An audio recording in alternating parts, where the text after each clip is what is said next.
We're ready for from a break for the 90s and the heat records, but a 50-degree temperature drop and snow? What can we say? Colorado likes to keep us on our toes. Just look at some of these numbers. The last time Denver went from 90 degrees to snow was back in 1993. The city's earliest snow of the season on record was set 30 years earlier on September 3rd, 1961. And here's what it looks like right now. This is out west near the Eisenhower Tunnel. And then you can see there in downtown Denver, places across the state are already getting lots of snow, and there have already been road closures throughout the day on I-70. Here in the metro, we haven't seen much yet, but in the past hour, it has been coming down and may stick by tomorrow morning. We have team coverage on the snow tonight at 5 from the mountains to the metro. We start tonight with our chief meteorologist, Mike Nelson. Hi, Mike. You guys, this is pretty crazy. Even though we've been advertising this major change for nearly a week, once it hits, it is a little bit of a shocker. Look at the numbers right now. 34 at the top of the hour here in Denver, 35 Greeley, 21 degrees in Leadville. And how much of a change is that over 24 hours? We have dropped 49 degrees here in the Denver area since this time yesterday, and temperatures are going to fall even more tonight. Freeze warnings on the plains, snow warnings, mountains, foothills, and snow advisories, Northwest Plateau. Big storm system swirling in from the southwest now. It's an upper level low that's going to spin a whole lot of moisture our way, and we're seeing that as increases from the central mountains heading now into the Denver metro area. And so we've had kind of a light rain snow mix for much of the day. Tonight it's going to be big fat flakes of snow coming down that could accumulate to 3 to 6 inches of snow, and that's going to cause some trouble as lows drop into the upper 20s. We get some tree damage, some power outages possible in parts of the metro area that have big deciduous trees and overhead power lines. When do temperatures get back to the 80s? I'll have that for you in just a bit. We'll see you in a little bit. Mike, thank you very much. From Mike's Cozy Weather Studio, now to Idaho Springs. That is where Liz Gilardi is tonight. Definitely more than a dusting of snow there, Liz.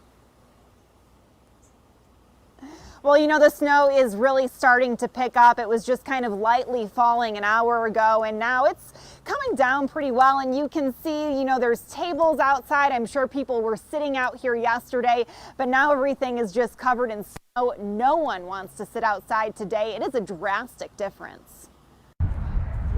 Snow-covered seats and an empty Main Street in Idaho Springs. I'm not excited. Not excited. I love the summer. But winter seemed to arrive overnight. This scene in the mountains is a drastic difference from the 90-degree record-tying heat in Denver Monday. Yeah, we got several inches of snow in Evergreen. With temps hovering around the freezing mark, it's a preview of what's to come, especially for businesses that have been relying on outdoor seating.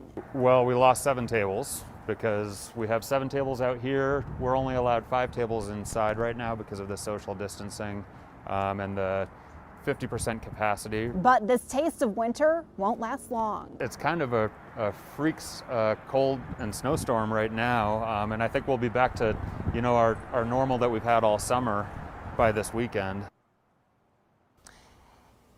Well, you know, it's getting people ready, though, for what's to come. And a lot of restaurants are saying, well, what are we going to do for seating now? So they're starting to think about that. And, you know, we drove up to the top of Berthoud Pass just a little bit ago as well to get some video of snow up there.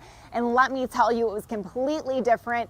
Blowing winds, lots of snow coming down. So it does feel like winter in the mountains. Reporting. This is historic.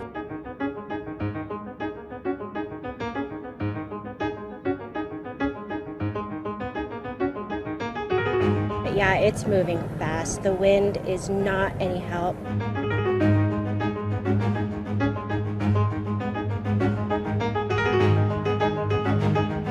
To give you some sense of the size of this, there is 1,000 acres burning every 30 minutes. Well, 1 acre, that's a football field, guys. So you've got 1,000 of those burning every 30 minutes. Let's extrapolate that to 24 hours. That means that every 24 hours, out in the West Coast at the moment, there is an area the size of Washington, D.C. burning down. 118,000 acres were burned in 2019 by this time last year. You can see close to just shy of 2.3 million acres have been burned this year.